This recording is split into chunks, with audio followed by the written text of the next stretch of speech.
Bonjour à tous, Dieu vous bénisse. Recevez mes chaleureuses salutations, le Seigneur.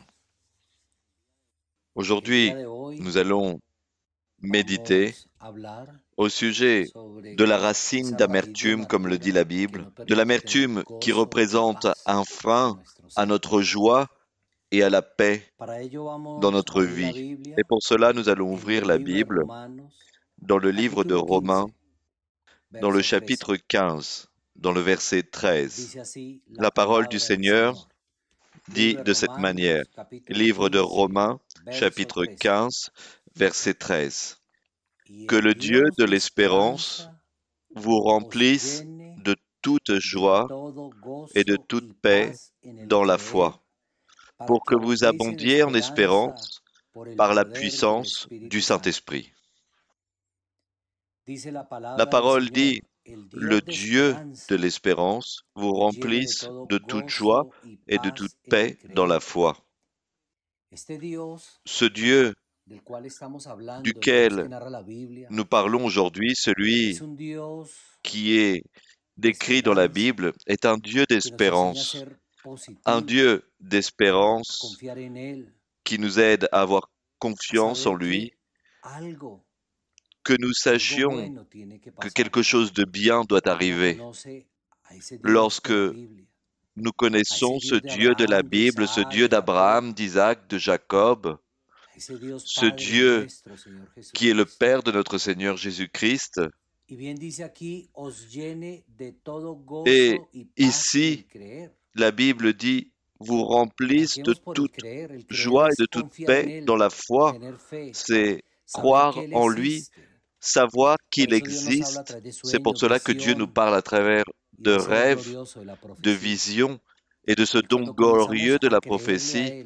Et lorsque nous commençons à prier et à avoir confiance en lui, alors le résultat sera une abondance de paix et de joie.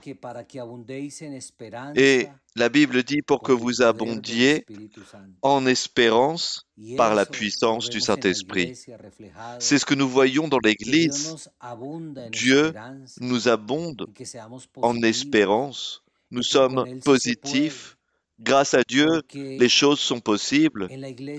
Parce que dans l'Église, nous voyons cette manifestation du Saint-Esprit, de la puissance de Dieu. Et au fur et à mesure que nous croyons, que nous donnons de la valeur, que nous tombons amoureux de Dieu, que nous lisons la Bible, nous connaissons de plus en plus ce Dieu d'espérance. C'est un autre nom pour Dieu, le Dieu d'espérance. Et ce qui est merveilleux et ce que n'a pas l'humanité entière, c'est que vous et moi, nous avons l'opportunité de connaître ce Dieu qui vit. Le Dieu qui est notre Créateur. Il va nous donner paix et joie. Et pour cela, il faut croire. Et pour cela, il faut prendre des décisions dans notre vie par rapport à notre manière de penser, de nous habiller, de vivre. Et nous allons voir dans notre vie la puissance de l'espérance du Saint-Esprit, la puissance de Dieu dans notre vie. C'est pour cela qu'on dit, au fur et à mesure qu'on connaît les choses de Dieu et qu'on sait que Dieu parle, que Dieu vit, que Dieu existe, la Bible dit dans Hébreux, dans le chapitre 12, verset 12, la parole du Seigneur dit ainsi, « Fortifiez donc vos mains languissantes et vos genoux affaiblis. » Je lis dans Hébreux, chapitre 12, verset 12. Il dit, « Fortifiez donc vos mains languissantes et vos genoux affaiblis. » Qu'est-ce que cela signifie? Qu'un homme, qu'une femme qui connaît le Dieu vivant, ce Dieu qui est espérance, ce Dieu qui nous fait des promesses et qui nous bénit. Et je vous répète, il nous parle à travers de songes, de la prophétie, des visions. Il donne des expériences uniques et véritables. Nous ne pouvons pas baisser les mains. Qu'est-ce que signifient vos mains languissantes? Qu'il y a beaucoup de croyants qui ont les mains languissantes et les genoux affaiblis. Ils sont déchus. Ils se noient dans un verre d'eau à cause de toutes les difficultés qu'ils vivent, à cause de toutes les situations qu'ils vivent, et encore plus avec cette difficulté que vit aujourd'hui l'humanité, avec la COVID-19, ce virus qui a causé beaucoup de séquelles au niveau psychologique, au niveau physique, au niveau économique. Et pourquoi nous voyons des hommes, des femmes qui savent que Dieu vit, que Dieu parle, à qui Dieu a fait des promesses? Pourquoi est-ce qu'ils baissent leur garde? Pourquoi est-ce qu'ils se sentent dans la difficulté? Pourquoi ils n'ont pas d'espérance? Pourquoi ils n'ont pas de joie? Pourquoi ils n'ont pas de paix? Pourquoi ils ne dorment pas tranquilles? Pourquoi ils ont les genoux affaiblis? Si nous devons tous être des soldats de notre Seigneur Jésus-Christ, des soldats qui sont vêtus avec l'armure de Dieu, avec des épées, avec des boucliers pour se protéger des flèches du diable. Le diable envoie constamment des pensées. Il veut nous voir détruits. Et lorsque les personnes ont les mains languissantes et qu'ils ont leurs genoux affaiblis, la Bible dit que le diable ronde comme un lion rugissant. Alors, il peut détruire les personnes. Et c'est pour cela que c'est triste de voir le temps qui passe et qu'au lieu de voir une abondance de paix et de joie, nous voyons de la tristesse, nous voyons de la destruction, des personnes qui se sentent dans l'oubli. C'est pour cela que j'invite ceux qui nous écoutent aujourd'hui à avoir plus de foi, plus de confiance en ce Dieu qui vit, en ce Dieu que narre la Bible, pour que vos genoux ne s'affaiblissent pas, pour que vous puissiez marcher, pour que vous puissiez lever vos mains pour vous protéger, pour que vous puissiez lever votre bouclier et que peu importe l'adversité que vous vivez au niveau émotionnel, au niveau physique, au niveau économique, que vous sachiez qu'avec Dieu, vous allez aller de l'avant. Mais pour cela, il y a quelque chose de fondamental.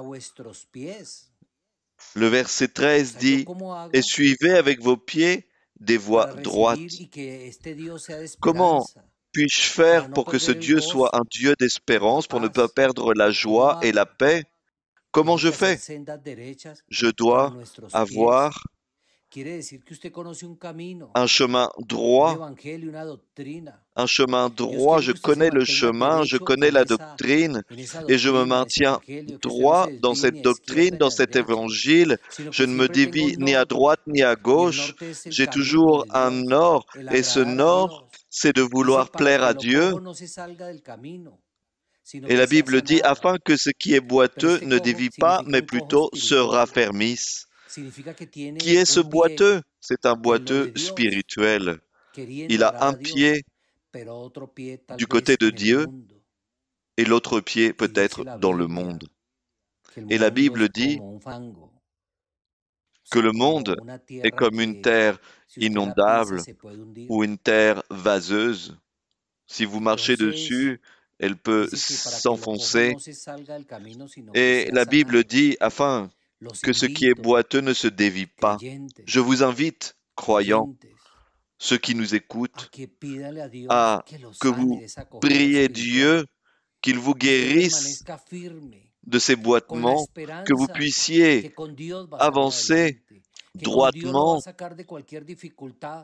sachant que Dieu va vous aider dans toutes les difficultés, même si vous le voyez impossible. Ce Dieu que nous avons agi, ce Dieu qui parle, ce Dieu qui vit, ce Dieu qui nous offre la vie éternelle, ce même Dieu, il veut vous guérir.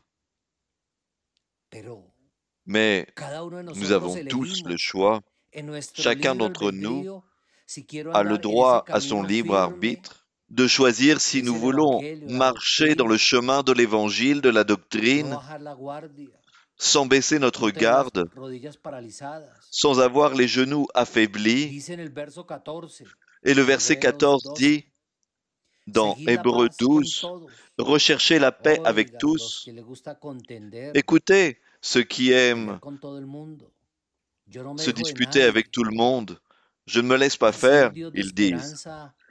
Le Dieu d'espérance, c'est difficile qu'il vous remplisse de joie et de paix, parce que ce Dieu veut que vous soyez en paix avec les autres, avec tous, que vous aimiez Dieu devant toutes les choses, et aussi aimer son prochain, lui donner de la valeur, faire le bien à tous, c'est ce que Dieu veut. Et c'est pour cela qu'il dit, recherchez la paix avec tous et la sanctification. Quand je cherche la paix avec tous parce que j'aime mon prochain, j'évite les conflits, les discussions, les désaccords. Et la Bible dit, la sanctification, qu'est-ce que la sanctification? C'est d'arrêter de pécher. C'est ce perfectionnement que chacun d'entre nous doit acquérir, doit obtenir chaque jour et suivre ces chemins droits avec nos pieds. Ça, c'est le chemin de la sanctification. Je sais que lorsque nous connaissons les chemins de Dieu, nous arrivons avec toutes nos tendances naturelles et peut-être que nous faisons beaucoup de choses qui déplaisent à Dieu. Mais Dieu va nous enseigner son chemin, sa doctrine. Il nous enseigne le bien et le mal. Et chacun de nous est libre de choisir s'il veut faire le bien, s'il veut laisser à côté son passé, arrêter de pécher, arrêter d'être charnel, arrêter le péché.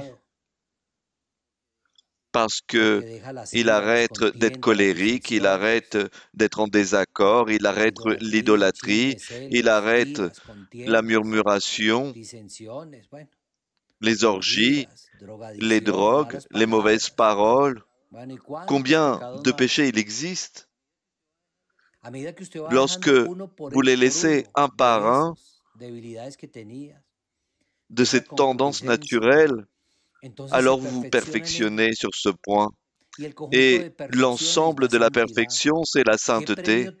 Et quel prix il y a? Sans cette sainteté, personne ne verra le Seigneur. Ça, c'est le prix que nous avons.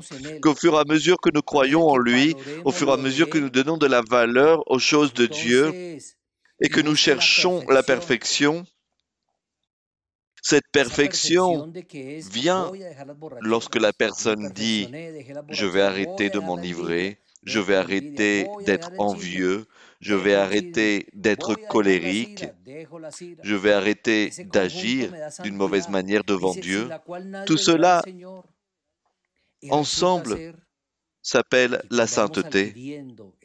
Et sans cette sainteté, nous ne verrons pas le Seigneur.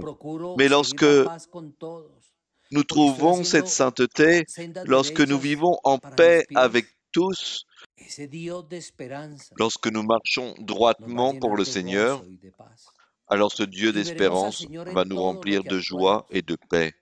Et nous verrons la présence du Seigneur dans nos vies. Et quand vous allez prier, quand vous demanderez des faveurs à Dieu, certainement Dieu vous répondra. Parce que Dieu n'est pas loin, il est très proche, il est ici, à notre côté et il veut nous bénir. Et Dieu veut nous remplir de sa présence. Il veut nous bénir et il veut que nous soyons pour lui ce trésor spécial entre ses mains. Et vous saurez ainsi que c'est une grande bénédiction de connaître le Dieu vivant, ce Dieu puissant. La Bible dit dans le verset 15, « Veillez à ce que nul se prive de la grâce de Dieu. » Regardez, il faut que nous veillons que personne ne perde la grâce de Dieu. Qu'est-ce que la grâce de Dieu? C'est cette grande bénédiction que nous avons de le connaître, du fait que Dieu ait eu une grande miséricorde et il nous a choisis, il nous a appelés pour que nous sachions qu'il parle, qu'il vit, qu'il existe, que la Bible n'est pas un livre de plus. Il a été écrit par les saints hommes de Dieu, inspiré par le Saint-Esprit. Et ici, dans l'Église de Dieu ministérielle de Jésus-Christ international, Dieu, en utilisant l'apôtre qu'il a laissé pour nous, notre sœur Maria-Louisa, il a révélé sa doctrine. Et il nous l'a fait connaître. Pourquoi? Pourquoi il nous donne à connaître ces bonnes nouvelles, cet évangile, ce premier ciel qui est de connaître véritablement Dieu? Pourquoi je parle d'un ciel? Parce que pour qu'il y ait un ciel, il y a besoin que Dieu y habite, et Dieu habite dans l'Église, et Dieu habite dans nos cœurs. C'est pour cela, mes frères, que Dieu veut nous donner de la grâce, que les portes s'ouvrent dans votre travail, dans votre vie sentimentale, dans votre vie économique. Beaucoup pensent que c'est grâce à leur capacité. Non, tout est grâce à la miséricorde de Dieu. Tout est par grâce de Dieu. C'est Dieu qui donne cette grâce et c'est Dieu qui peut la reprendre. C'est pour cela, mes frères, que nous soyons toujours dans ce chemin qui est droit, pour qu'ainsi nous ayons la grâce, les faveurs de Dieu dans tout ce que nous entreprenons. Et ici, il dit aussi à ce qu'aucune racine d'amertume, lorsque l'on perd la grâce de Dieu, c'est parce que il y a une racine d'amertume. Et qu'est-ce que cette racine d'amertume peut être? Un ressentiment, une pensée, ce qui fait du mal de l'intérieur, ce qui fait du mal à l'âme, au cœur. Et vous n'allez jamais avoir cette paix, cette joie que Dieu veut nous donner. Pourquoi? Parce que cette racine d'amertume est un cancer qui contamine, qui ne vous laisse pas dormir en tranquillité, parce que vous êtes en train de penser en cette personne contre laquelle vous pensez quelque chose. Pourquoi les autres ont et pourquoi moi je n'ai pas? Pourquoi ils ont plus ou pourquoi ils ont moins? Tout cela, ces sentiments deviennent une racine d'amertume. Et cela, la Bible dit, produit un trouble dans notre vie. Et cela peut infecter les autres. Lorsqu'il y a des ressentiments, lorsqu'il y a quelque chose contre quelqu'un, ils veulent contaminer les autres, ils vont parler mal de cette personne. Alors on devient cette pierre d'achoppement pour faire tomber les autres. Alors la colère de Dieu viendra contre nous parce qu'à cause de cette racine d'amertume, parce que du fait que les personnes font connaître leur mécontentement contre cette personne, contre ce croyant, parce que vous voulez que si vous n'aimez pas quelqu'un, vous voulez aussi que les autres ne l'aiment pas, alors vous pouvez contaminer, infecter d'autres personnes. Que Dieu nous garde pour que le Dieu d'espérance nous donne toujours cette joie et cette paix et qu'il n'y ait pas en nous cette racine d'amertume. Que Dieu vous garde, que Dieu vous bénisse. Dieu de la gloire, Père qui est bon, étends ta main puissante et nettoie notre esprit, notre cœur et retire toute racine d'amertume. Donne-nous la capacité de comprendre et de marcher droitement devant toi, de chercher la paix avec tous et de chercher la sanctification pour pouvoir voir ta présence en tout ce que nous faisons dans notre vie quotidienne, que nous sachions que tu vis, œuvre avec des miracles, avec des guérisons, aide dans la partie économique, dans la partie sentimentale, mais avant tout dans la partie spirituelle, pour que nous ayons cette force, pour que nous ayons cette foi, cette conviction de savoir que tu vis et que tu existes. Notre sœur Maria-Luisa, bénis-la, garde-la, donne-lui beaucoup d'années de vie. Aujourd'hui, je te demande aussi, Seigneur, que dans ton infinie miséricorde, que tu nous permettes de comprendre que tu es le plus grand et le majeur trésor que nous avons. Donne de la prospérité, des bénédictions à tous, au nom du Seigneur Jésus-Christ. Amen et Amen.